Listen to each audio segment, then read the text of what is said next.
April മാസത്തിൽ കേരളത്തിലെ സാമ്രാജ്യത്വ വിരുദ്ധ ജന്മിത്ത വിരുദ്ധ സമരങ്ങളുടെ രണസ്മരണകൾ തുടിച്ചു നിൽക്കുന്ന വടക്കൻ കേരളത്തിൽ കണ്ണൂരിൽ വെച്ചാണ് നടക്കുന്നത്. വളരെയേറെ രാഷ്ട്രീയ പ്രാധാന്യമുള്ള പാർട്ടി കോൺഗ്രസ്സാണ് നമ്മുടെ 23-ാം പാർട്ടി കോൺഗ്രസ്. ചരിത്രത്തെ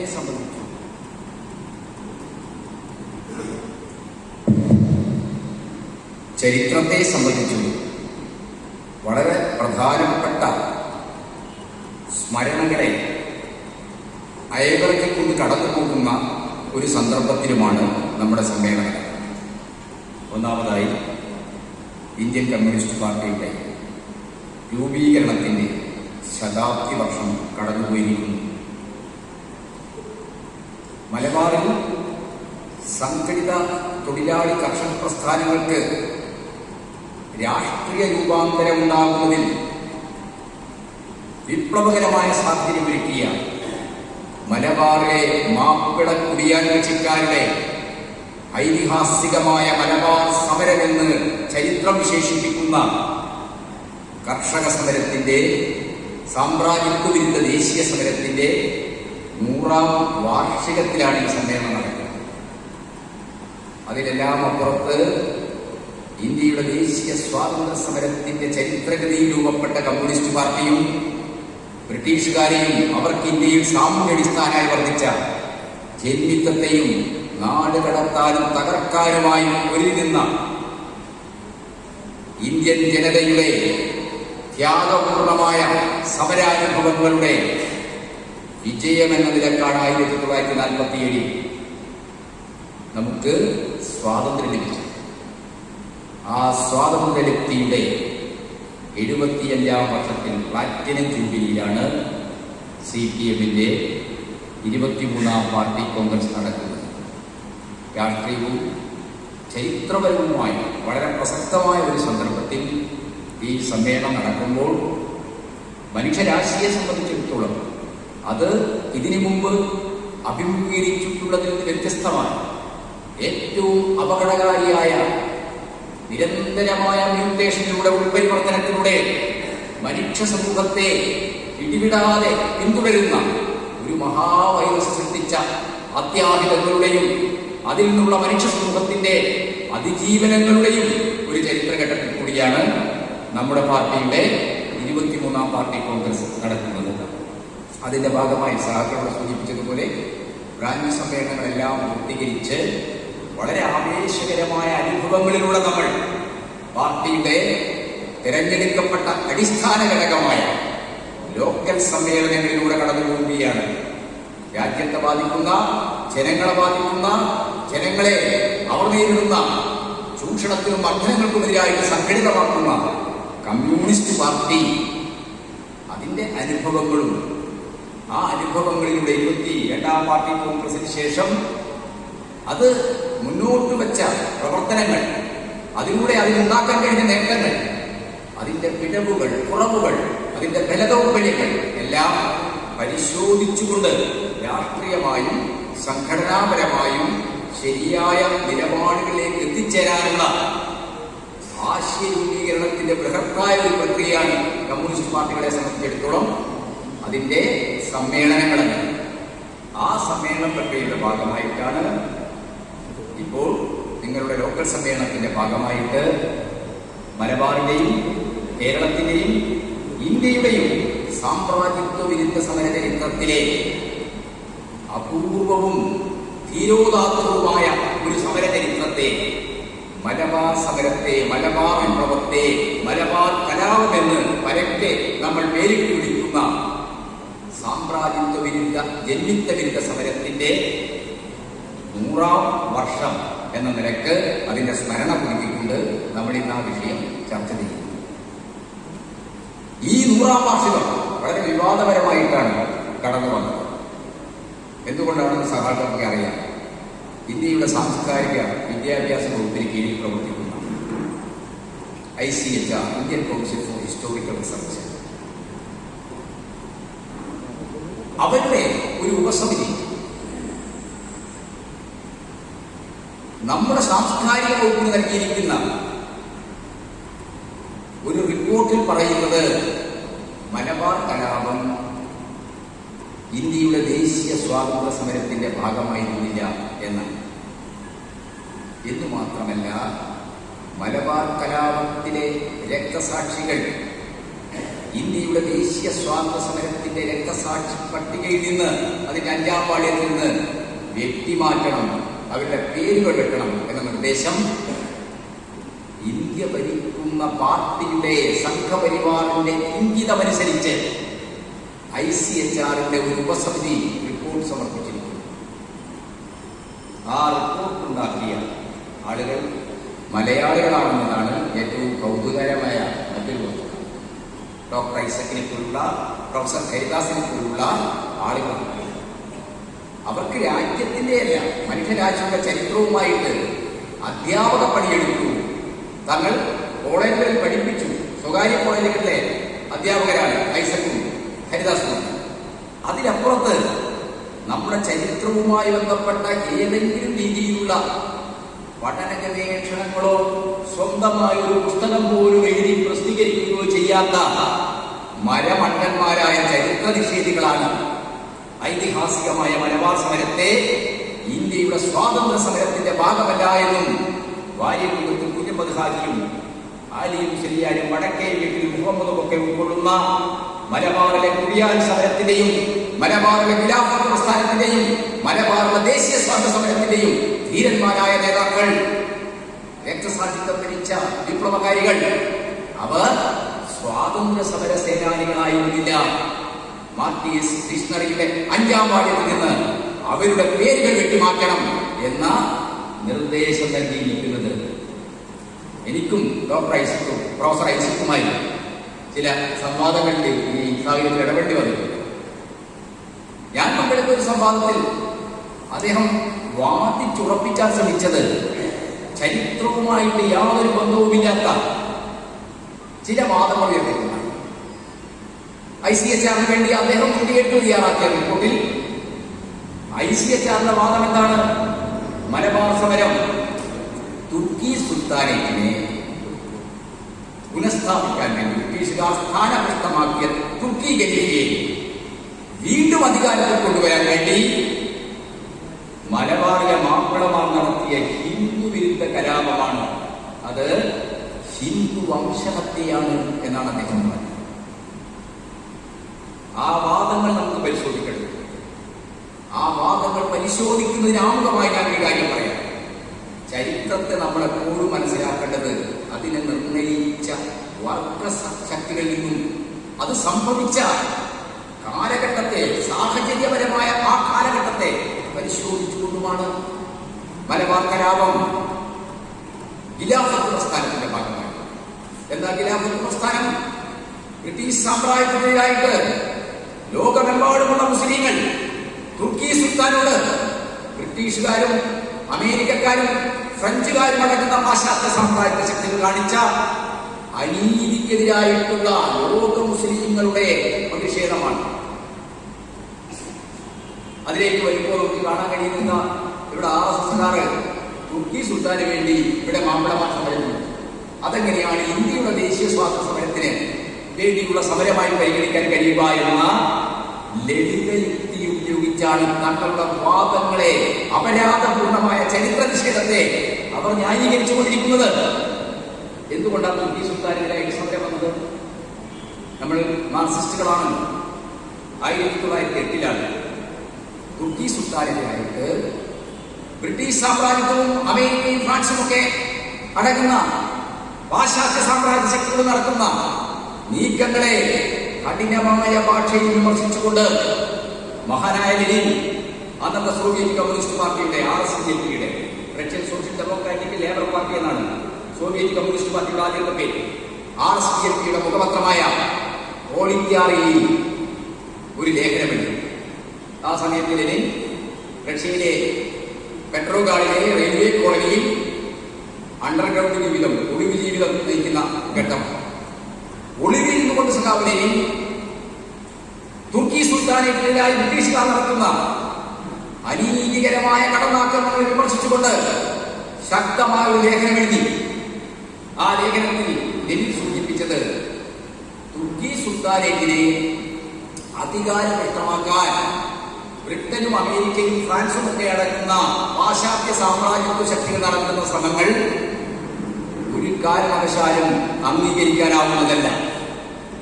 തുർക്കി സുൽത്താൻ യാതൊരു സംശയവുമില്ല ഓട്ടോമൻ സാമ്രാജ്യത്തിന്റെ തുടർച്ചയായിരിക്കുന്ന ഫ്യൂഡൽ രാജാധികാര ശക്തിയാണ്. പക്ഷേ തുർക്കി സുൽത്താനെ ആ സ്ഥാനത്ത് നിന്ന് മാറ്റുന്ന ബ്രിട്ടന്റെയും അമേരിക്കയുടെയും ഫ്രാൻസിന്റെയും താല്പര്യം ഫ്യൂഡൽ രാജാധിപത്യം അവസാനിപ്പിക്കുക എന്നതല്ല, മതനിരപേക്ഷ ജനാധിപത്യം കൊണ്ടുവരിക എന്നതല്ല. അവരുടെ താല്പര്യം എന്താണ്? തുർക്കി സുൽത്താനെതിന് കീഴിലുള്ള പേർഷ്യൻ ഗൾഫ് നാടുകളിലെ ഭൂമിക്കടിയിലുള്ള എണ്ണ സമ്പത്ത് കൈയടക്കാനാണ്. തുർക്കി ഭരണകൂടത്തെ, തുർക്കി കാലിഫറ്റിനെ അവർ അസ്ഥിരീകരിക്കുന്നത്.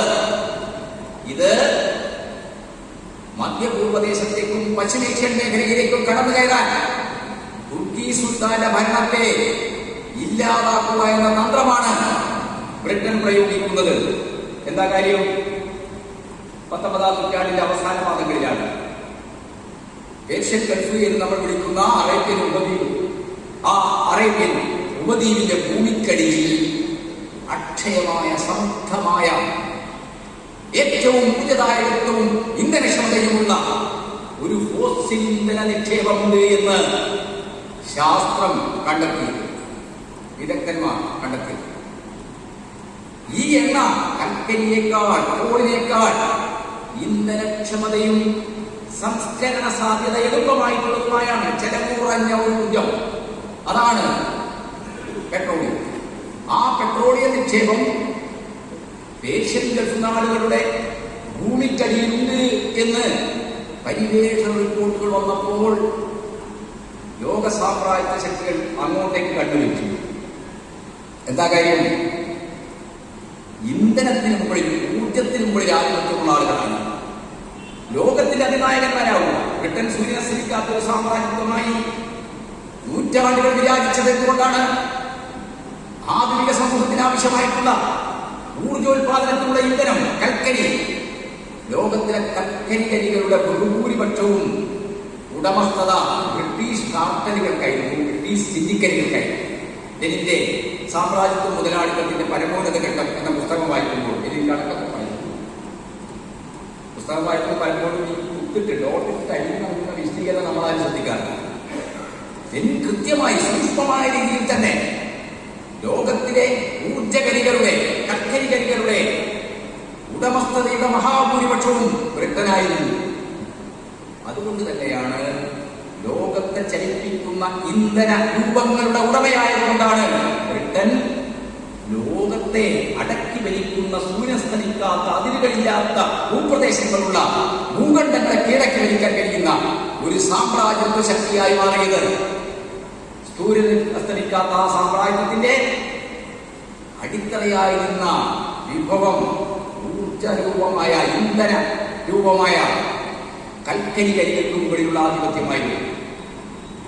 കൽക്കരിയേക്കാൾ ഇന്ധനക്ഷമതയും ഊർജദായകത്വവും സംസ്കരണം എളുപ്പമായിട്ടുള്ളതുമായ മറ്റൊരു ഫോസിൽ ഇന്ധനം ഭൂമിക്കടിയിലുണ്ട് എന്ന് കണ്ടെത്തിയതോടുകൂടി അത് കൈയടക്കാനുള്ള നീക്കങ്ങൾ, ആ നിക്ഷേപങ്ങളുടെ ഭൂപ്രദേശങ്ങൾ തങ്ങൾക്കിടയിൽ പങ്കിട്ടെടുക്കാനുള്ള നീക്കങ്ങൾ, ഭൂപരമായ വിഭജനത്തിലുള്ള നീക്കങ്ങൾ, ഇതിന്റെ സാമ്രാജ്യത്വം മുതലാളിത്തത്തിന്റെ പരമോന്നത ഘട്ടം എന്ന പുസ്തകം വായിക്കുമ്പോൾ നമുക്കിത് മനസ്സിലാവും. ഭൂപരമായി പേർഷ്യൻ ഗൾഫിനെ പങ്കിട്ടെടുക്കാനുള്ള നീക്കങ്ങൾ ബ്രിട്ടനും അമേരിക്കയും ഫ്രാൻസും ഒക്കെ ആരംഭിച്ചു.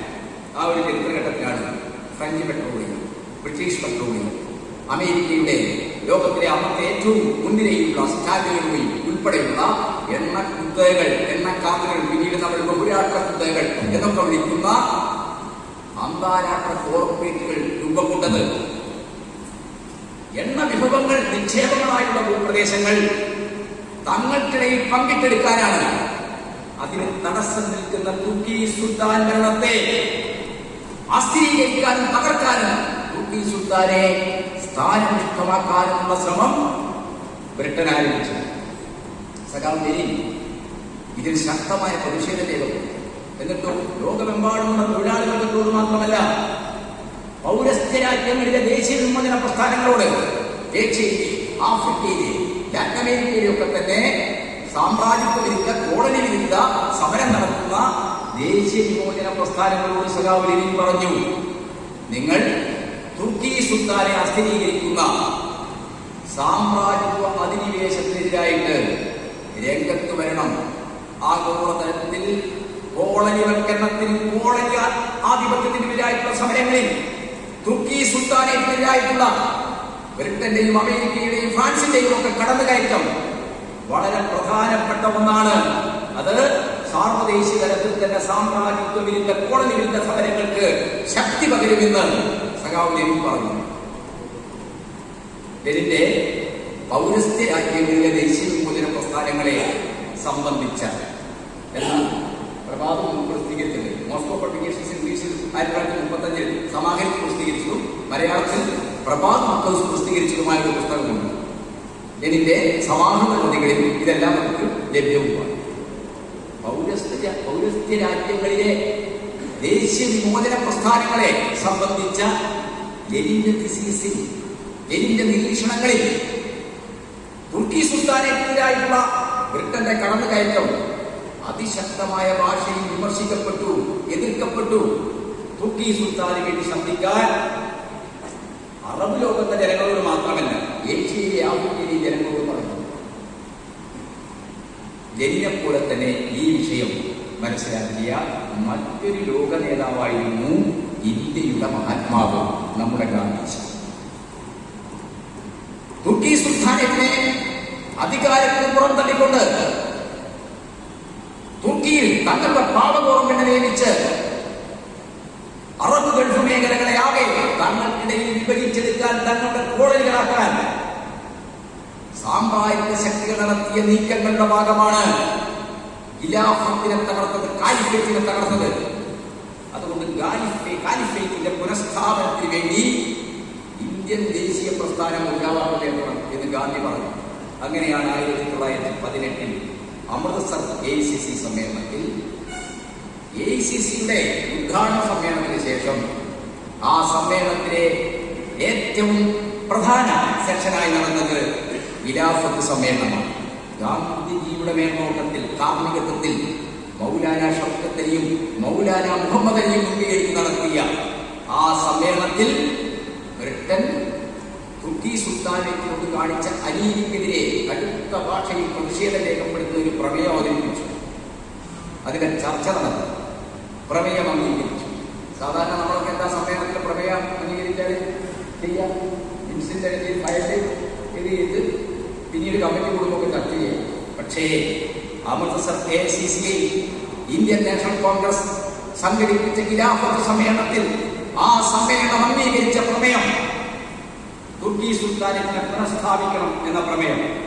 അതൊരു നിവേദനമായി അയച്ചു കൊടുക്കാനല്ല, പോസ്റ്റായിട്ട് അയക്കാനല്ല, ടെലഗ്രാം അടിക്കാനല്ല, കമ്പി അടിക്കാനല്ല തീരുമാനിച്ച ഒരു പ്രതിനിധി സംഘത്തെ, ഇന്ത്യൻ ദേശീയ പ്രസ്ഥാനത്തിന് നേതൃത്വം കൊടുക്കുന്ന ഇന്ത്യൻ നാഷണൽ കോൺഗ്രസിന്റെ ഒരു പ്രതിനിധി സംഘത്തെ ലണ്ടനിലേക്ക് അയക്കാൻ തീരുമാനിച്ചു. ബ്രിട്ടീഷ് ക്രൗണിനെ, മഹാറാണി നേരിട്ട് കാണാൻ, ബ്രിട്ടീഷ് പ്രധാനമന്ത്രി ഇക്കാര്യങ്ങൾ കണ്ട് തൊല്യപ്പെടുത്താൻ, ബോധ്യപ്പെടുത്താൻ തീരുമാനിച്ചു. ഒരു സംഘം പുറപ്പെട്ടു വിജയിച്ചു. പക്ഷെ അവരൊരാഴ്ച കാത്തുനിന്നും ബ്രിട്ടീഷ് മഹാറാണിയും ബ്രിട്ടീഷ് പ്രധാനമന്ത്രിയെയും കണ്ട് നേരിട്ട് സംസാരിക്കാൻ കഴിഞ്ഞില്ല, പ്രമേയം ഏൽപ്പിക്കാൻ കഴിഞ്ഞു.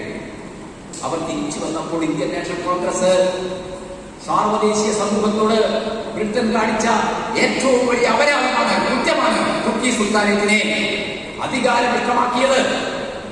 അതിൽ നിന്ന് ബ്രിട്ടൻ പിന്മാറണം. ബ്രിട്ടന്റെ പ്രജകളാണ് ഇന്ത്യക്കാർ.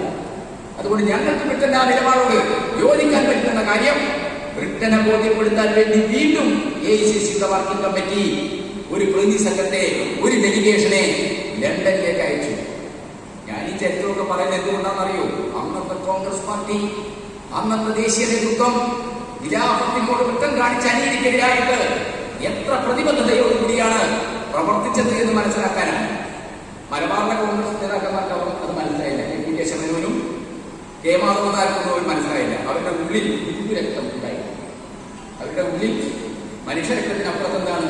ഹിന്ദു ഹിന്ദു രക്തത്തിന്റെ അംശം ഉണ്ടായിരുന്നു. അതുകൊണ്ട് അവർക്കത് മനസ്സിലാക്കാൻ കഴിഞ്ഞില്ല. എന്നാൽ ഇന്ത്യൻ നാഷണൽ കോൺഗ്രസ് അത് ഏറ്റെടുത്തു. അങ്ങനെയാണ് ഖിലാഫത്ത് നിസ്സഹകരണ സമരമുദ്രാവാക്യമുയർത്തി രാജ്യവ്യാപകമായി വലിയ പ്രക്ഷോഭം ആരംഭിക്കാൻ കോൺഗ്രസ് തീരുമാനിച്ചു. ഗാന്ധിജി ആ അവസരത്തെ കണ്ടത് ഹിന്ദു മഹാസഭയും മുസ്ലിം ലീഗും ഉണ്ടാക്കിയ ചില കുഴപ്പങ്ങളുണ്ട്. ഹിന്ദുക്കൾക്ക് പ്രത്യേക രാഷ്ട്രം വേണം, ഹിന്ദു രാഷ്ട്രം വേണം, ബ്രിട്ടൻ പോയി കഴിഞ്ഞാൽ ഹിന്ദു രാഷ്ട്രം വേണം. ജിനൈ കൂട്ടരി പറഞ്ഞത് ബ്രിട്ടൻ പോയാൽ കോൺഗ്രസ് ഒരു ഹിന്ദു രാഷ്ട്രം ഉണ്ടാക്കും, അതുകൊണ്ട് ഞങ്ങൾക്ക് എന്താണ് ഇന്ത്യക്കകത്ത് ഒരു ഓട്ടോണമസ് ഏരിയ, ഒരു സ്വയംഭരണ പ്രദേശം വേണം. അന്ന് പാകിസ്ഥാൻ വാദമൊന്നുമില്ല, മുസ്ലിം രാഷ്ട്രവാദമൊന്നുമില്ല. അവരന്ന് ഒരു സ്വയംഭരണ പ്രദേശം വേണം എന്നാവശ്യപ്പെട്ടു. അങ്ങനെ ഹിന്ദു രാഷ്ട്രവാദവും മുസ്ലിം സ്വയംഭരണ വാദവും ചേർന്ന് ഇന്ത്യയിലെ ദേശീയ പ്രസ്ഥാനത്തെ ദുർബലപ്പെടുത്തുന്ന, അസ്ഥിരീകരിക്കുന്ന ഹിന്ദുക്കളെയും മുസ്ലിങ്ങളെയും അതിൽ നിന്ന് അകറ്റുന്ന വർഗീയ നീക്കങ്ങളെ പ്രതിരോധിക്കാൻ ഖിലാഫത്ത് നിസ്സഹകരണ മുദ്രാവാക്യം ഉയർത്തി. അതിന്റെ ഭാഗമായിട്ട് ഹിന്ദു മുസ്ലിം മൈത്രി രൂപപ്പെടുത്താൻ കഴിയും എന്ന് ഗാന്ധിജി ചിന്തിച്ചു. ഹിന്ദു മഹാസഭക്കാർ അതിനെ എതിർത്തു. ഹിന്ദു മുസ്ലിം മൈത്രിക്ക് വേണ്ടി വാദിക്കുന്നവർ ഹിന്ദുക്കളുടെ ശത്രുവാണ് എന്ന് അന്നേ പറഞ്ഞു. അവര് ഹിന്ദു മഹാസഭക്ക് അന്നേ പറഞ്ഞു ഗാന്ധി ഹിന്ദുക്കളുടെ ശത്രുവാണ് എന്ന് പറഞ്ഞു. അതിനെയെല്ലാം പ്രതിരോധിച്ചുകൊണ്ട് ഇന്ത്യൻ ദേശീയ പ്രസ്ഥാനം ഖിലാഫത്ത് നിസ്സഹകരണ മുദ്രാവാക്യം ഉയർത്തി. ഇന്ത്യ ഒട്ടുക്കും ഹിന്ദുക്കളെയും മുസ്ലിങ്ങളെയും ബ്രിട്ടനെതിരായിട്ടുള്ള സമരപ്പുറത്തേക്ക് കൊണ്ടുവന്നു. അതിന്റെ ഭാഗമായിട്ടാണ് മൗലാന ഷൗക്കത്തിനെയും ഗാന്ധിജിയും രാജ്യവ്യാപകമായ പരിഗണന ആരംഭിച്ചത്. ആ പരിഗണനത്തിന്റെ ഭാഗമായിട്ടാണ് 1920 ഗാന്ധിജിയും മൗലാന ഷൗക്കത്തിനെയും കോഴിക്കോട് കടപ്പുറത്തെത്തിയത്. കോഴിക്കോട് കടപ്പുറത്തിന്റെ സ്വാതന്ത്ര്യ സമര ചരിത്രവുമായി ബന്ധപ്പെട്ട സമരാനുഭവങ്ങൾ പരിശോധിക്കുമ്പോൾ ഗാന്ധിജി പങ്കെടുത്ത ഈ ഖിലാഫത്ത് സമ്മേളനം ഒരു മഹാസമ്മേളനമായിരുന്നു. വയാരശങ്കരനാത്മകതയിൽ ആ സമ്മേളനത്തെ കുറിച്ച് പറയുന്നു. ആ സമ്മേളനത്തിൽ മലബാറിന്റെ നാനാഭാഗത്തുള്ള ആളുകൾ അത് കാറും നീക്കൊന്നും വിളിച്ചു വരാനുണ്ട്.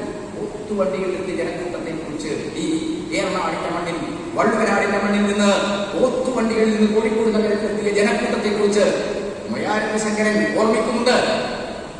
ആ സമരത്തിന്റെ, ആ സമ്മേളനത്തിന്റെ സംഘാടക പദവി ഉണ്ടായിരുന്ന ആളാണ് സഖാവ് മൊയാർ.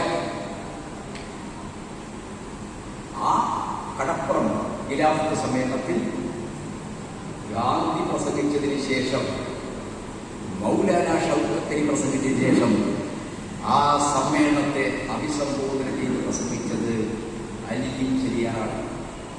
ജീവിതം മുഴുവൻ കോൺഗ്രസ്സുകാരനായി ഒരു ദീക്ഷ പോലെ കഥ മാത്രം ജീവിതത്തിൽ ഉപയോഗിച്ചിരുന്ന ശുദ്ധഗാന്ധിയനായിരുന്നു അലിയും ശരിയാണ്.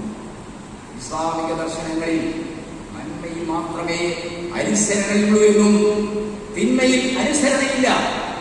സാമ്രാജ്യത്വം പറയുന്നുണ്ട്, സാമ്രാജ്യത്വം എന്നാൽ തിന്മയാണ്. സാമ്രാജ്യത്വം എന്ന തിന്മയെ അനുസരിക്കുന്ന പ്രശ്നമില്ല. നോൺ കോപ്പറേഷൻ, നിസ്സഹകരണം. ആ മുദ്രാവാക്യം മലബാറിലെ ഏറനാട്ടിലെയും വള്ളുവനാട്ടിലെയും കോഴിക്കോട് താലൂക്കിന്റെയും പ്രദേശങ്ങളിൽ താമസിക്കുന്ന മഹാഭൂരിപക്ഷം വരുന്ന മാപ്പിള കൃഷിക്കാരുടെ മനസ്സുകളിലേക്ക് എത്തിക്കാൻ ഇസ്ലാമിക പണ്ഡിതരും പുരോഹിതരുമായ ആലിയും ശരിയാക്ക് തന്റെ പ്രഭാഷണങ്ങളിലൂടെ, തന്റെ ആത്മീയ ഭാഷണങ്ങളിലൂടെ കഴിയുന്നതാണ്. ആ ആലിയും ശരിയാരാണ് കോഴിക്കോട് സമ്മേളനത്തിൽ പ്രസംഗിച്ചത്. അയാളുടെ പേരാണ് മാർക്സിസ്റ്റ് ഹിസ്റ്ററിയിൽ നിന്ന് വെട്ടണമെന്ന് ആദ്യം പറയുന്നത്. അത് കഴിഞ്ഞിട്ട് കോഴിക്കോട് സമ്മേളനത്തെ അഭിസംബോധന ചെയ്തത് 1946 മലബാർ സമരത്തിന്റെ 25ാം വാർഷികത്തിൽ പെരിന്തൽമണ്ണയിൽ നടത്തിയ പ്രസംഗത്തിൽ പറഞ്ഞതുപോലെ ഒരു പോത്തുവണ്ടിക്കാരനാണ്. കുഞ്ഞമതുകാരിക്ക് ഔപചാരികമായി വിദ്യാഭ്യാസത്തിന്റെ ബിരുദങ്ങളൊന്നുമില്ല, അക്കാഡമിക് യോഗ്യതകളൊന്നുമില്ല. പക്ഷേ സ്വന്തം അനുഭവങ്ങൾ കൊണ്ട് അന്നത്തെ അന്താരാഷ്ട്ര സമൂഹത്തിൽ നടക്കുന്ന എല്ലാ സംഭവങ്ങളെയും സംബന്ധിച്ച് പഠിച്ച ഒരാളാണ്. ഉറുദ്, പേർഷ്യൻ ഭാഷ, മലയാളം, ഇംഗ്ലീഷ്, ഇതിലെല്ലാം നല്ല പരിജ്ഞാനമുണ്ടായിരുന്ന ഒരു വിശ്വപൗരന്റെ സ്വഭാവ വിശേഷങ്ങൾ ഉണ്ടായിരുന്ന നേതാവാണ് വാര്യകുന്നത്ത് കുഞ്ഞമത് ഹാജി എന്ന പോത്തുവണ്ടിക്കാരൻ. തൊഴിൽപരമായ അദ്ദേഹം കോഴിക്കോട്ടെ, നമ്മൾ ഇന്നത്തെ വലിയങ്ങാടി എന്നൊക്കെ പറയുന്ന കോഴിക്കോട്ടെ മാർക്കറ്റിൽ നിന്ന് ഈ ഏറനാട്ടിലെ, പ്രത്യേകിച്ച് കിഴക്കൻ ഏറനാട്ടിലെ, ഇവിടെയൊക്കെ ഈ പ്രദേശത്ത് കൊള്ളുന്ന കിഴക്കൻ ഏറനാട്ടിലെ ജനങ്ങൾക്ക്, അവിടുത്തെ കച്ചവട സ്ഥാപനങ്ങൾക്ക് ആവശ്യമായ സാധനങ്ങൾ കൊണ്ടുവന്ന് സപ്ലൈ ചെയ്യുന്ന ജോലിയിലാണ്.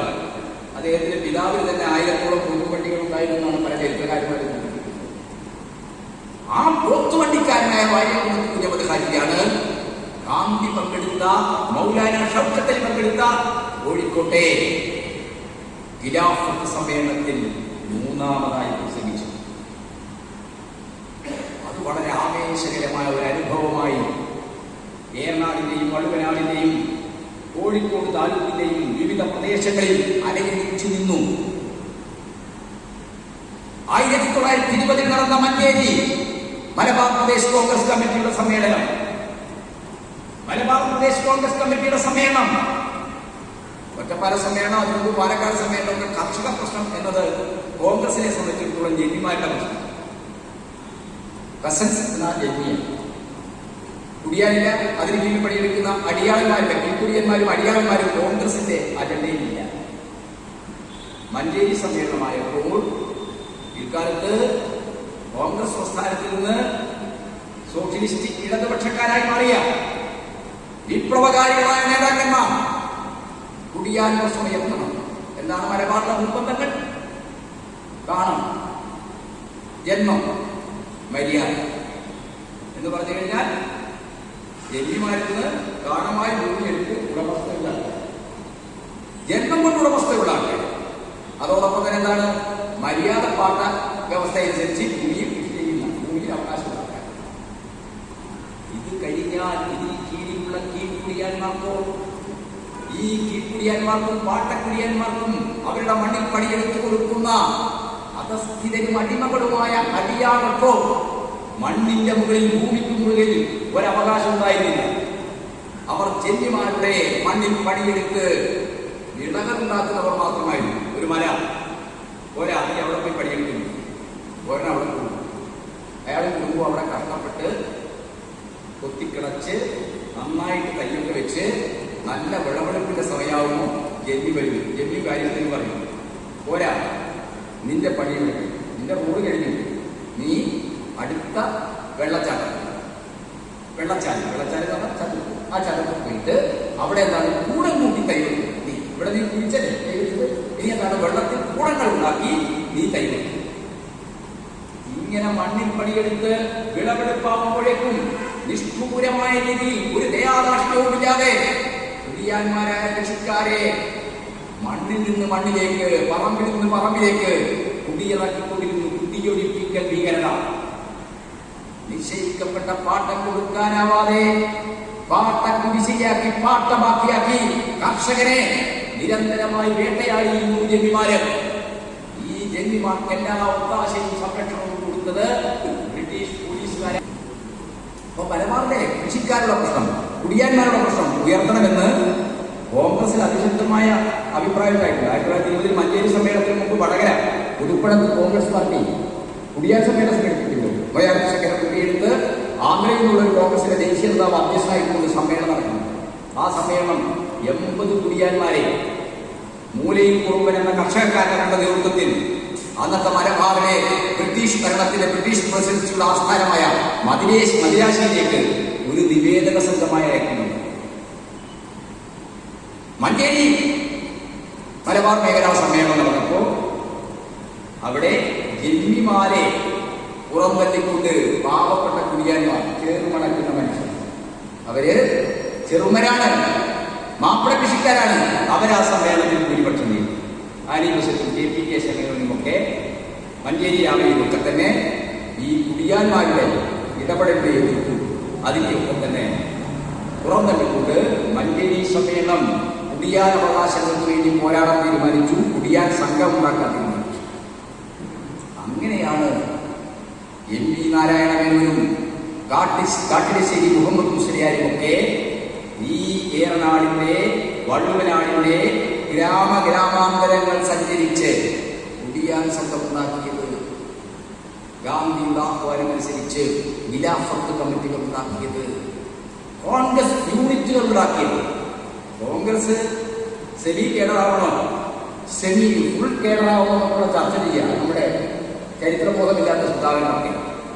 ഈ മലബാർ കോൺഗ്രസ് ഉണ്ടാക്കിയത് എങ്ങനെയാണെന്ന് അറിയണമെങ്കിൽ, കോൺഗ്രസിനെ ഒരു ബഹുജന പ്രസ്ഥാനമാക്കി മാറ്റിയത് എങ്ങനെയാണെന്ന് അറിയണമെങ്കിൽ മലബാർ കലാപത്തിന്റെ ചരിത്രം പഠിക്കണം. MP നാരായണ മേനോനെ പഠിക്കണം, കാട്ടിശ്ശേരി മുഹമ്മദിനെ പഠിക്കണം, ആദി മുസലിയാരെ പഠിക്കണം, വാഴിമുഖത്ത് കുഞ്ഞമ്മദ് ഹാജിയെ പഠിക്കണം. അപ്പോഴാണ് ഈ മലബാറിന്റെ മണ്ണിൽ എങ്ങനെയാണ് കോൺഗ്രസ് പാവപ്പെട്ടവരുടെ പിന്തുണയുള്ള ഒരു ബഹുജന രാഷ്ട്രീയ ശക്തിയായി മാറിയത് എന്ന് നമുക്ക് മനസ്സിലാക്കാൻ പറ്റും.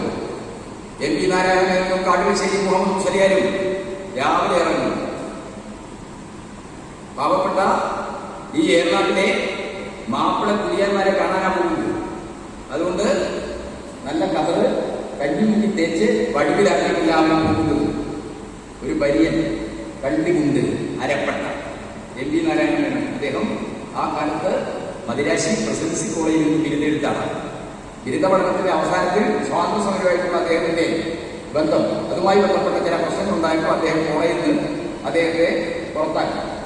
അതിനുശേഷം അദ്ദേഹം മദിരാശി CMS കോളേജിൽ ചേർന്ന് ലോ പഠിച്ചു, നിയമം പഠിച്ചു. അത് ലോ കോളേജിൽ പോകണ്ട, സാധാരണ കോളേജിൽ എന്താണ് ലോ ഡിപ്പാർട്ട്മെന്റ്, ലോ പഠിച്ചു, വക്കീലായി. എന്നിട്ട് അദ്ദേഹം ഈ മലബാറിലേക്ക് വന്നു. അദ്ദേഹം പെരിന്തൽമണ്ണയിൽ ഒരു പീഡിക മുറി എടുത്ത് വക്കീൽ ഓഫീസ് തുറന്നു. അപ്പോഴാണ് അദ്ദേഹത്തിന് മനസ്സിലാക്കിയത് മലബാറിലെ കുടിയാന്മാർ നേരിടുന്ന കുടിയൊഴിപ്പിക്കലും ജന്മാരുടെ പാട്ടമാക്കി ഭീഷണിയും അത് കൃഷിക്കാരുണ്ടാക്കിയിരിക്കുന്ന ജീവിത നരകവും എത്രത്തോളം ഭീകരമാണെന്ന്. അപ്പൊ അദ്ദേഹത്തിന് മനസ്സിലാക്കി ഇതെല്ലാം വ്യവഹാരം നടത്തി, കേസ് നടത്തി പരിഹരിക്കാവുന്ന പ്രശ്നമല്ല. ഇതിന് സാമൂഹ്യമായ പരിഹാരം ഉണ്ടാക്കണം. അതിനുവേണ്ടി ഭൂബന്ധങ്ങളിൽ ബ്രിട്ടീഷുകാർ കൊണ്ടുവന്ന ജന്മിമാർക്ക് അനുകൂലമായ ജന്മിമാരെ ഭൂമിയുടെ അബ്സല്യൂട്ടലി ഓണർഷിപ്പിലേക്ക് കൊണ്ടുവന്ന, സമ്പൂർണ്ണ അധികാരത്തിലേക്ക് കൊണ്ടുവന്ന ഭൂനിയമങ്ങൾ മാറ്റണം. അതിനുവേണ്ടി ബ്രിട്ടീഷുകാർക്കും ജന്മിക്കുകയായിട്ട് ജനങ്ങളെ സംഘടിപ്പിക്കണം. അങ്ങനെയാണ് അദ്ദേഹം ദേശീയ പ്രസ്ഥാനത്തിലേക്ക് വന്നത്, കുടിയാൻ പ്രസ്ഥാനത്തിലേക്ക് വന്നത്.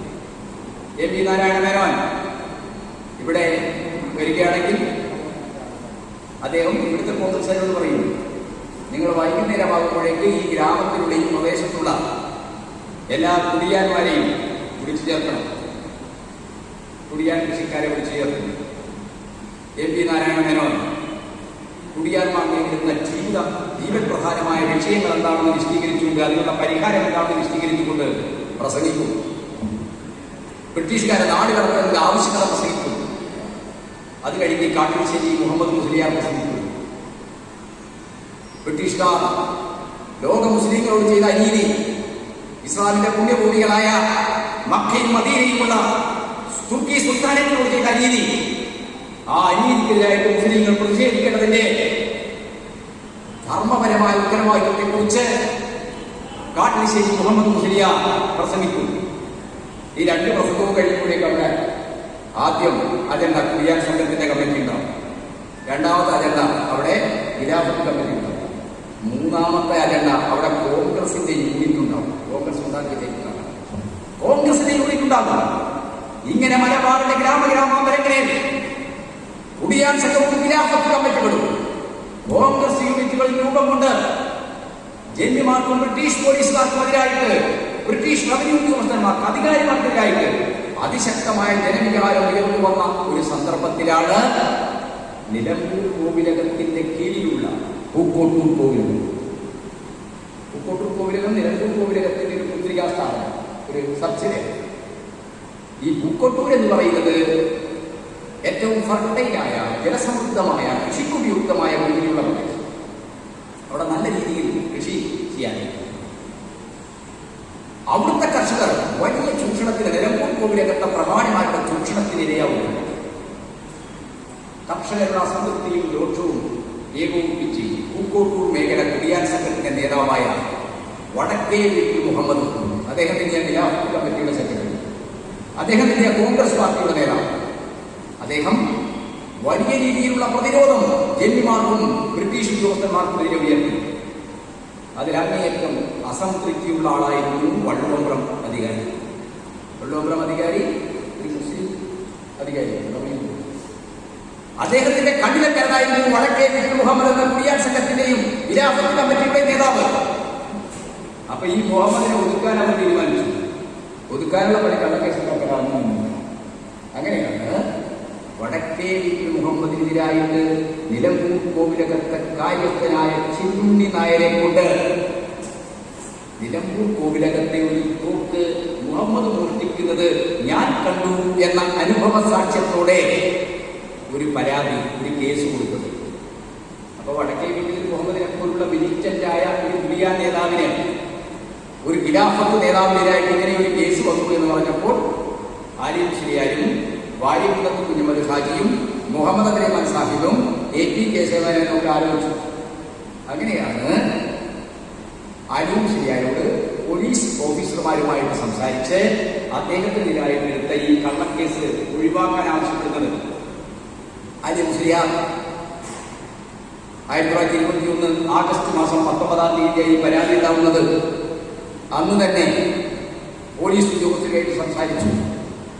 അവർ സമ്മതിച്ചു, ഇത് ഞങ്ങൾ പ്രൊസീഡ് ചെയ്യുന്നില്ല, FIR കിട്ടിയില്ല, ഞങ്ങൾ പ്രൊസീഡ് ചെയ്യുന്നില്ല, ഇതവിടെ നിൽക്കട്ടെ എന്ന് തീരുമാനിച്ചു.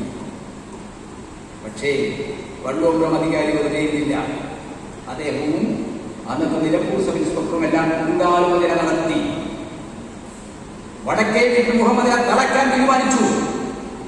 വടക്കേ വീട്ടിൽ മുഹമ്മദിന് ആത്മബലവും പിന്തുണയും നൽകുന്ന ആലിം ശരിയാരെ തളയ്ക്കാൻ തീരുമാനിച്ചു.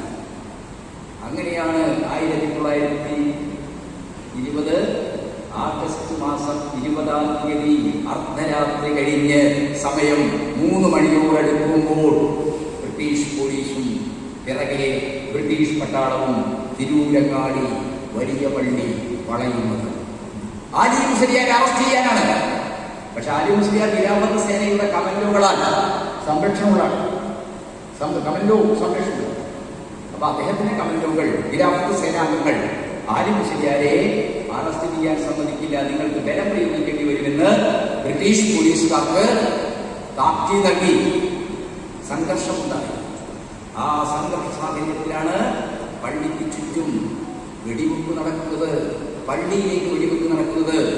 ഈ സംഭവങ്ങൾ കേട്ടറിഞ്ഞ വള്ളുവനാട്ടിലെയും ഏറനാട്ടിലെയും ഊരകളിൽ നിന്ന് പാവപ്പെട്ട മാപ്പിള കൃഷിക്കാർ വീട് വിട്ടിറങ്ങി. അവർ തെരുവിലേക്ക് ഇറങ്ങി വന്നപ്പോൾ തങ്ങളുടെ കൺമുമ്പിൽ കണ്ട ബ്രിട്ടീഷ് പോലീസുകാരുമായിട്ട് ഏറ്റുമുട്ടി നാടൻ തോക്കുകളും കത്തികളും ഉപയോഗിച്ച് പാവപ്പെട്ട കുടിയാൻ കൃഷിക്കാർ, സ്വയം സായുധവൽക്കരിക്കപ്പെട്ട മലബാറിലെ കർഷക കൃഷിവരന്മാർ ബ്രിട്ടീഷ് പോലീസുകാരോട് നേരിട്ടേറ്റുമുട്ടി.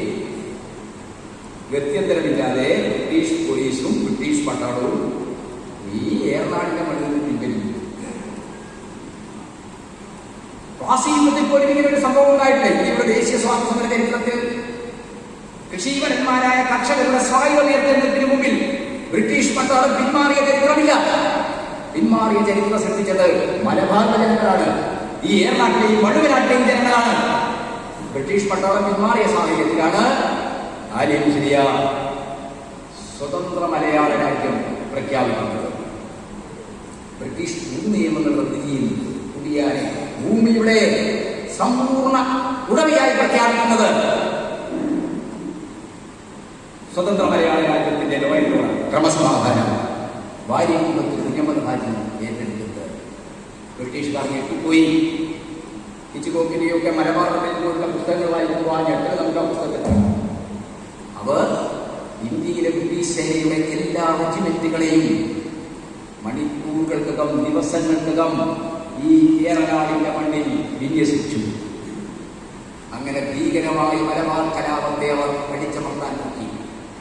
പക്ഷേ സ്വന്തം രാജ്യത്തെ സ്നേഹിക്കുന്ന ദേശാഭിമാനികളായ മലബാറിലെ മാപ്പിള മക്കൾ കൃഷിക്കാർ കീഴടക്കാൻ തയ്യാറായില്ല. അവർ ബ്രിട്ടീഷുകാരുമായിട്ട് നേരിട്ടുള്ള യുദ്ധത്തിന് തയ്യാറായി.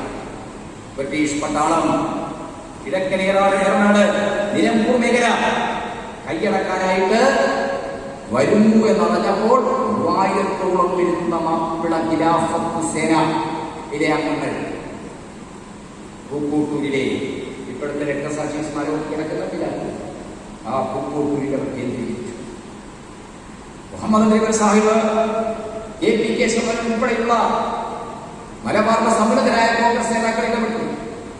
അവർ ഈ മാപ്പിള വിപ്ലവകാരികളോട് പറഞ്ഞു, ഏറ്റവും നവീനമായ ആയുധങ്ങളുള്ള ബ്രിട്ടീഷ് സേനയോട് എണ്ണം കൊണ്ട് നിങ്ങൾ 3000 നിങ്ങൾക്ക് ഏറ്റുമുട്ടി നിൽക്കാനാവില്ല, അതൊരു നരകത്തിലേക്കെത്തും, നിങ്ങൾ പിന്തിരിയണമെന്ന് പറഞ്ഞു. പക്ഷേ കീഴടങ്ങിയതിനേക്കാൾ നല്ലത് മരണമാണെന്ന് ചിന്തിച്ച വിപ്ലവകാരികൾ ബ്രിട്ടീഷുകാരെ നിലമ്പൂരിലേക്കുള്ള അവരുടെ യാത്രക്കിടയിൽ തടയാൻ തീരുമാനിച്ചു. അങ്ങനെയാണ് പൂക്കോട്ടൂരിലെ തോട് എപ്പോഴുണ്ടല്ലോ, ആ തോട് കിടങ്ങാൻ നിർമ്മിച്ച് ആ കിടങ്ങിൽ ആയിരക്കണക്കിനായ മാപ്പിള വിപ്ലവകാരികൾ പതിഞ്ഞു നിന്നു. ബ്രിട്ടീഷ് പട്ടാളം അങ്ങോട്ടേക്ക് മാർച്ച് ചെയ്യുമ്പോൾ കിടങ്ങുകളിൽ നിന്ന് വെടിയുണ്ടകൾ അവർ തീർത്തു. ബ്രിട്ടീഷ് പട്ടാളക്കാർ ഞെട്ടിപ്പോയി. അപ്രതീക്ഷിതമായ ആക്രമണം. ആ ആക്രമണത്തെ എങ്ങനെ നേരിടണമെന്നറിയാതെ ബ്രിട്ടീഷ് ഓഫീസർമാർ കണ്ണിൽ കണ്ടവർക്ക് നേരെയെല്ലാം നിറയൊഴിച്ചു, എന്നൊക്കെ. ഈ പാവം ഖിലാഫത്ത് സൈനികരുടെ കയ്യിൽ നാടൻ പോലും കത്തിയുമല്ലാതെ മറ്റൊന്നും ഉണ്ടായിരുന്നു. പക്ഷേ മരണത്തെ കീഴ്പ്പെടുത്തിയ ആത്മബോധത്തോടുകൂടി ആ മഹാവിപ്ലവകാരികളായ നമ്മുടെ പൂർവികർ, മലബാർ വിപ്ലവകാരികൾ, പൂക്കോട്ടൂരിന്റെ മണ്ണിൽ ബ്രിട്ടീഷുകാരോട് നേരിട്ടേറ്റുമുട്ടി. ബ്രിട്ടീഷ് പട്ടാളക്കാർ കൊടുത്ത വെടിയുണ്ടകൾ ഏറ്റുവാങ്ങി 300-ലേറെ വിപ്ലവകാരികൾ പൂക്കോട്ടൂരിന്റെ മണ്ണിൽ പിടഞ്ഞു വീണും രക്തമൊഴുക്കി ഈ നാടിന് വേണ്ടി, സ്വാതന്ത്ര്യത്തിന് വേണ്ടി. വടക്കേ വീട്ടിൽ മുഹമ്മദ് ഉൾപ്പെടെയുള്ള ഖിലാഫത്ത് നേതാക്കന്മാർ പൂക്കോട്ടൂരിന്റെ പടനിലത്തിൽ മരിച്ചു വീണു. ബാറ്റിൽ ഓഫ് പൂക്കോട്ടൂർ എന്ന പേരിൽ ബ്രിട്ടീഷുകാർ മലബാർ കലാപത്തെക്കുറിച്ചുള്ള ചരിത്രത്തിൽ ഒരു പ്രത്യേക അധ്യായം എഴുതിയിട്ടുണ്ട്. അപൂർവമായ, മുമ്പൊരിക്കലും സംഭവിച്ചിട്ടില്ലാത്ത സാമ്രാജ്യത്വ വിരുദ്ധ സായുധ ഉയർത്തിയെടുപ്പായിട്ടാണ് ബ്രിട്ടീഷ് ചരിത്രകാരന്മാർ പോലും പൂക്കോട്ടൂർ യുദ്ധത്തെ അവരുടെ ചരിത്രത്തിൽ അവരുടെ പക്ഷപാതത്തോടു കൂടിയാണെങ്കിലും രേഖപ്പെടുത്തിയിട്ടുള്ളത് എന്ന് നമ്മൾ മനസ്സിലാക്കണം. ഇന്ത്യയുടെ സ്വാതന്ത്ര്യ സമരത്തിലെ അത്യുജ്വലമായ മരണത്തെ കീഴ്പ്പെടുത്തിയ ആത്മബോധം കൊണ്ട് ബ്രിട്ടീഷ് സേനയെ വെല്ലുവിളിച്ച മലബാർ വിപ്ലവകാരികളുടെ മഹത്തായ സാമ്രാജ്യത്വ വിരുദ്ധ ദേശീയ യുദ്ധമാണ് പൂക്കോട്ടൂർ യുദ്ധം എന്നത്. ഈ സംഭവങ്ങളുടെ പശ്ചാത്തലത്തിലാണ് ബ്രിട്ടീഷുകാരുടെ പക്ഷം പിടിക്കുന്ന ആളുകളെ നിലക്ക് നിർത്താൻ ഖിലാഫത്ത് സേന തീരുമാനിക്കുന്നത്. അതിന്റെ ഭാഗമായിട്ട് ഒറ്റുകാരോട് വിട്ടുവീഴ്ചയില്ല എന്നവർ തീരുമാനിച്ചു. ചാനൽ ചർച്ചയിൽ വരുന്ന കുമാരേശ്വരൻ സന്ദീപ് വാര്യരൊക്കെ പറയുന്നത് തൂർ കിണറ്റിൽ 10,000-ങ്ങളെ വെട്ടി കഴിഞ്ഞിട്ട്. തൂർ കിണറ്റില് ഒരു കിണറില് അല്ലേ, ഒരു കിണറില് 10,000 ആളുകളൊക്കെ കൊണ്ടാൻ പറ്റും. ആ കിണറിന്റെ ആഴത്തായിട്ട് ചർച്ചയിൽ അടിച്ചു വീശുക. 10,000-ങ്ങളെ അരിഞ്ഞു കിട്ടിയിലെ തൂർ കിണറ്റിൽ എത്ര ശവങ്ങളാണ് ഉണ്ടായിരുന്നു?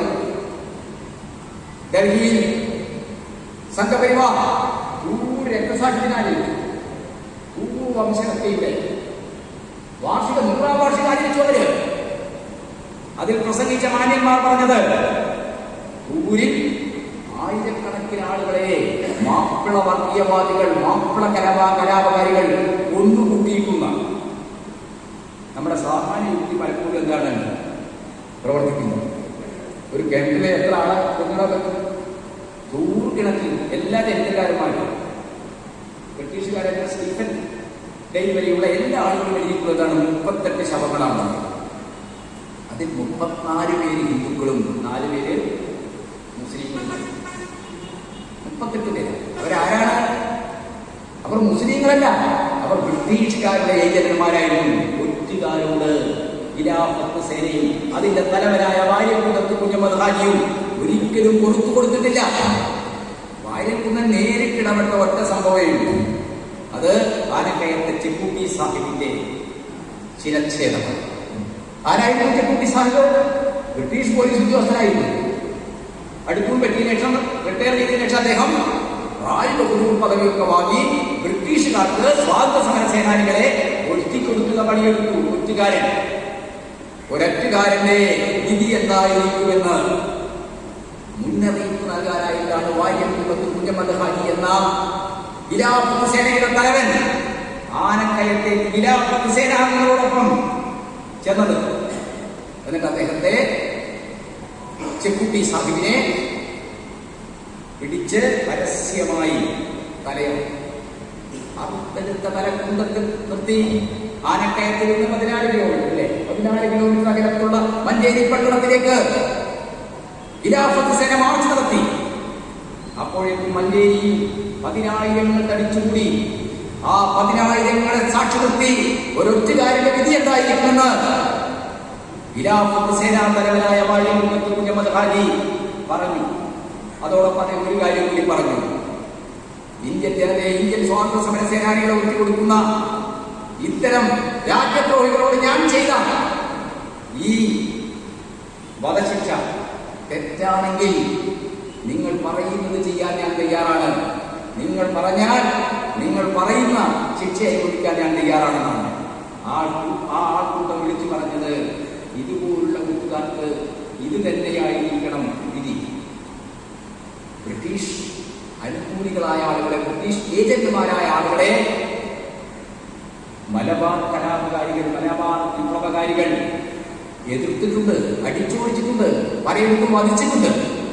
പക്ഷേ അതൊരിക്കലും മുസ്ലിങ്ങളുടെ ഹിന്ദുവിരുദ്ധ കൂട്ടക്കൊടിയായി, ഹിന്ദുവിരുദ്ധ കലാപമായിട്ട് കാണാൻ കഴിയില്ല.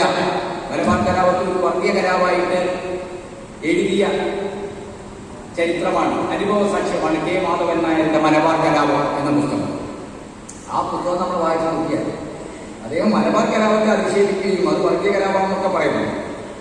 ആ പുസ്തകം നമ്മൾ വായിച്ച് ആ പുസ്തകത്തിൽ ഒരു ടോണ് നോക്കുമെന്നാണ് മലബാർ കലാപത്തിൽ അദ്ദേഹത്തിന് ഒരു വർഗീയതയെ ആക്ഷേപിക്കാൻ പറ്റില്ല.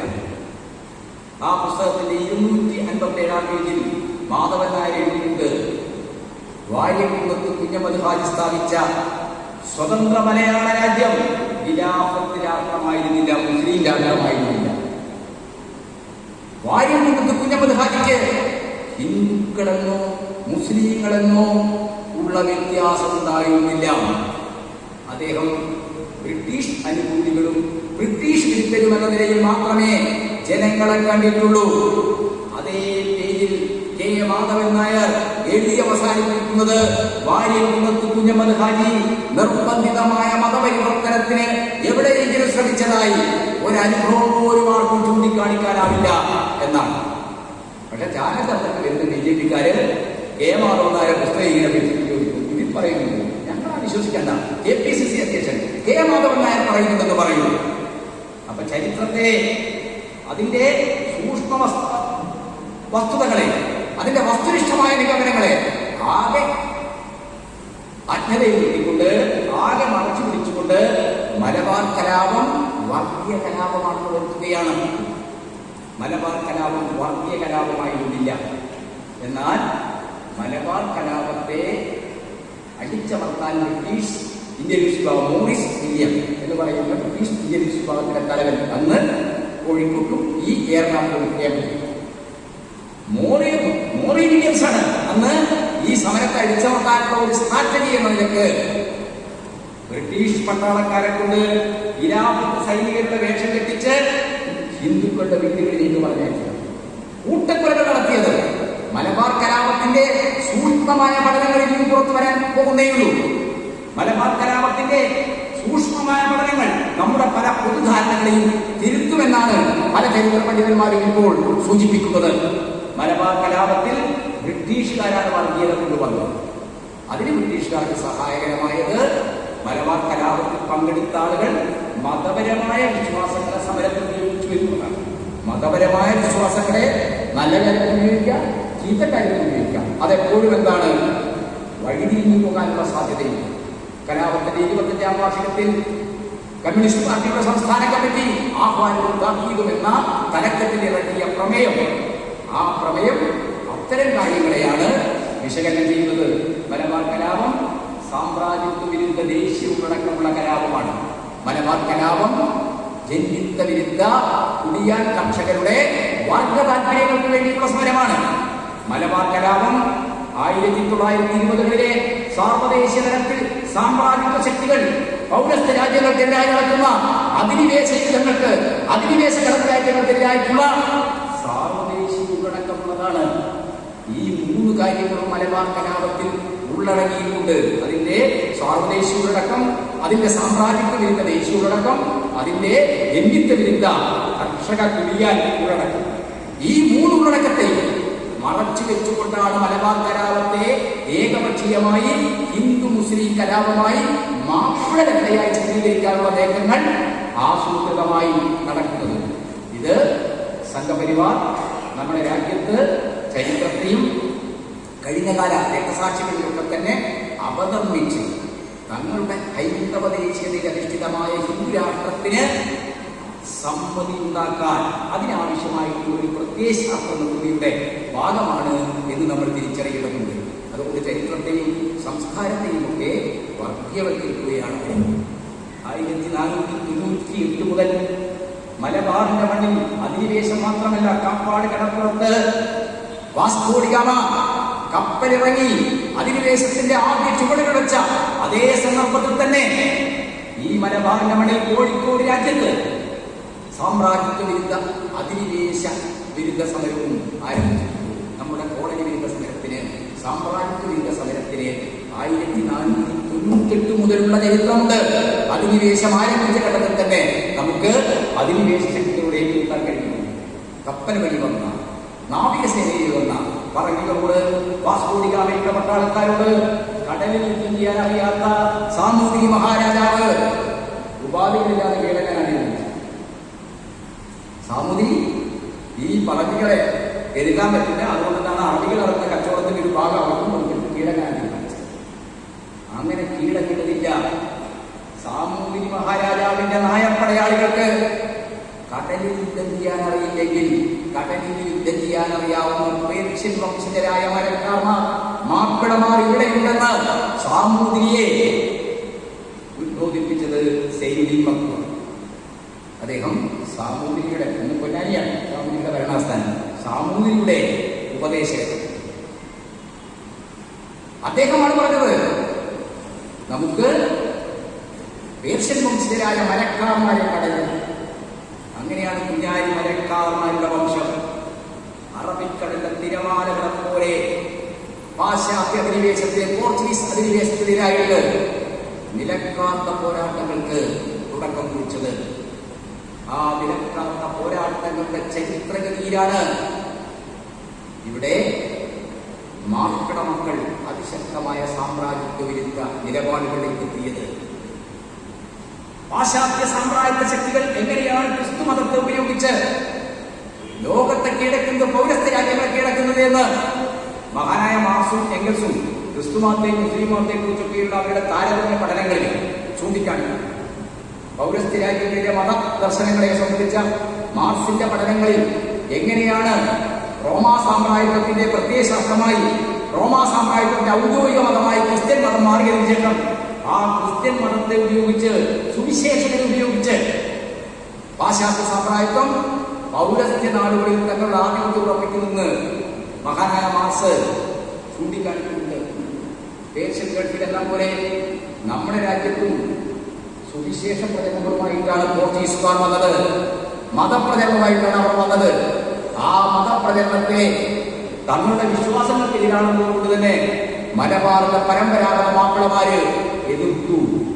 കോളനി വിരുദ്ധ സമരത്തിൽ മതത്തെ പ്രത്യയശാസ്ത്രമാക്കി എന്ന് പറയുമ്പോൾ ഈ ഒരു ചരിത്ര സാഹചര്യത്തിൽ കൂടി അത്തരം കാര്യങ്ങൾ നമുക്ക് പരിശോധിക്കേണ്ടി വരും. മലബാറിലെ മാപ്പിളമാർ, അവരുടെ ആത്മീയ നേതാക്കൾ, ഉമർഗാസിയെ പോലുള്ള അവരുടെ ആത്മീയ നേതാക്കൾ, ഫസൽ കുക്കോയ തങ്ങളെ പോലുള്ള അവരുടെ ആത്മീയ നേതാക്കൾ ഒരു പ്രത്യയശാസ്ത്രം നൽകി ഡോക്ടർ കെ പണിക്കർ അദ്ദേഹത്തിന്റെ മലബാർ കലാപത്തെ കുറിച്ചുള്ള പുസ്തകത്തിൽ പറയുന്നത് പോലെ ഒരു പ്രത്യയശാസ്ത്രം നിലക്ക് ഇസ്ലാമിന്റെ ധാർമ്മിക സംഹിതകൾ, ഇസ്ലാമിന്റെ ധാർമ്മിക സംഹിതകളെ മലബാർ കലാപത്തിനുള്ള ഒരാശയപരമായ ആയുധമായി ഉപയോഗിച്ചിട്ടുണ്ട്. അതുകൊണ്ട് സാമ്രാജ്യത്വത്തിനും സാമ്രാജ്യ പ്രത്യയശാസ്ത്രത്തിന്റെ അടിച്ചേൽപ്പിക്കലിനും സാമ്രാജ്യത്തിലൂടെ നടപ്പാക്കിയ ജന്മിമാർക്ക് അനുകൂലമായ ഭൂനിയമങ്ങൾക്കും നികുതി വ്യവസ്ഥക്കും എതിരായിട്ടുള്ള ബൃഹത്തായ ഒരു സായുധ ഏർപ്പാട് 1930 കലാപം. അതിന് 18, 19 നൂറ്റാണ്ടുകളിലെ അനവധിയായ കലാപങ്ങളുടെ തുടർച്ചയും. ആ കലാപങ്ങളുടെ തുടർച്ചയാണ് 1930 മലബാർ. ഒറ്റ കാര്യം കൂടി സൂചിപ്പിക്കാൻ അവസരം. ആ മലബാർ കലാപം മുസ്ലിം സമുദായത്തിന് വലിയ തിരിച്ചറിയുന്നതാണ്. അതൊരു യാഥാർത്ഥ്യം. വലിയ അടിച്ചമർത്തലുകൾക്ക്, വലിയ പീഡനങ്ങൾക്കിരയാണ്. പക്ഷെ ആ പീഡനങ്ങളും അടിച്ചമർത്തലുകളും മലബാറിന്റെ എപ്പച്ഛായ മാറ്റുന്ന വിപ്ലവകരമായ മുന്നേറ്റങ്ങൾക്ക് കരുത്തു പകർന്നു എന്നതാണ് യാഥാർത്ഥ്യം. മലബാറിലെ സമരങ്ങൾ പുതിയ കർഷക പ്രസ്ഥാനത്തിനും പുതിയ തൊഴിലാളി പ്രസ്ഥാനത്തിനും പിന്നീട് ഇടതുപക്ഷ രാഷ്ട്രീയ പ്രസ്ഥാനത്തിനുമൊക്കെ മലബാറിന്റെ മണ്ണിൽ ശക്തി പ്രാപിക്കുന്നതിനാവശ്യമായ മണ്ണൊരുക്കി. ഇന്ത്യയിലെ കാർഷിക സമരങ്ങളെ സംബന്ധിച്ച തന്റെ ലഘുലേഖ പുസ്തകത്തിൽ മലബാറിലെ 1933 കലാപമാണ് പിന്നീട് ഇടതുപക്ഷ രാഷ്ട്രീയത്തിനാവശ്യമായ, വർഗ രാഷ്ട്രീയത്തിനാവശ്യമായ മണ്ണൊരുക്കിയത് എന്ന് വിശകലനം ചെയ്ത് പറയുന്നുണ്ട്. ഇന്നത്തെ രീതിയിൽ മലബാർ മാറിയത് 1957 കമ്മ്യൂണിസ്റ്റ് പാർട്ടി അധികാരത്തിൽ EMSന്റെ സർക്കാരാണ്. മലബാർ കലാപം സൃഷ്ടിച്ച, മാപ്പിള ഔട്ട്റൈസ് ആക്ട് സൃഷ്ടിച്ച, എല്ലാ തരത്തിലുള്ള മുസ്ലിം വിരുദ്ധമായ, ന്യൂനപക്ഷ വിരുദ്ധമായ നിയമങ്ങളെ എടുത്തു കളഞ്ഞു. MSP മുസ്ലിങ്ങൾക്ക് പ്രവേശനം. മലബാറിൽ പള്ളി, ആരാധനാലയങ്ങൾ തുടങ്ങാൻ മദ്രാസിയിൽ പോയി പ്രത്യേക പെർമിഷൻ വാങ്ങണം എന്ന അവസ്ഥ. ഇതെല്ലാം തന്നെ മാറ്റുന്നത് മലബാർ സമരത്തിന്റെ അനുഭവഗതിയിൽ മലബാറിന്റെ മണ്ണിൽ ശക്തി പ്രാപിച്ച ഇടതുപക്ഷ കമ്മ്യൂണിസ്റ്റ് പ്രസ്ഥാനമാണ്. അതിന് 1957 കേരളത്തിൽ അധികാരം കിട്ടിയപ്പോൾ വലിയ മാറ്റങ്ങളുണ്ടായി. 1967 വള്ളുവനാടിന്റെയും ഏറനാടിന്റെയും വിശാല ഭൂപ്രദേശങ്ങൾ നടക്കുന്ന മലപ്പുറം ജില്ല എന്ന സങ്കല്പം യാഥാർത്ഥ്യമാക്കി. അതെല്ലാം ഇന്നത്തെ രീതിയിലുള്ള സാമൂഹ്യ പുരോഗതിയിലേക്ക് മലബാർ നഗരങ്ങളെ എത്തിച്ചു. മാപ്പിള വിപ്ലവകാരികളുടെ 21 സമര സഖാക്കളുടെ ചോരയാണ്, അവരുടെ ത്യാഗമാണ് ഇന്നത്തെ മലബാറിന്റെ, ഇന്നത്തെ മലപ്പുറത്തിന്റെ, ഇന്നത്തെ കോഴിക്കോടിന്റെ സാമൂഹ്യ പുരോഗതിക്ക് വളമായി നിന്നത്. ആ രക്തസാക്ഷി സ്മരണകളെ ഇന്നത്തെ നിരോധിത നയങ്ങളും വർഗീയതയും ഉയർത്തുന്ന ഫാസിസ്റ്റ് ഭീഷണിക്കെതിരായിട്ടുള്ള പോരാട്ടത്തിന്റെ പുതിയ ഇന്ധനമായി, പുതിയ സമരോജമായി സ്വീകരിക്കാൻ നമുക്ക് കഴിയണം എന്ന അഭ്യർത്ഥനയോടെ ഈ വിഷയം ഞാനിവിടെ അവതരിപ്പിച്ച അറിയിക്കുന്നു.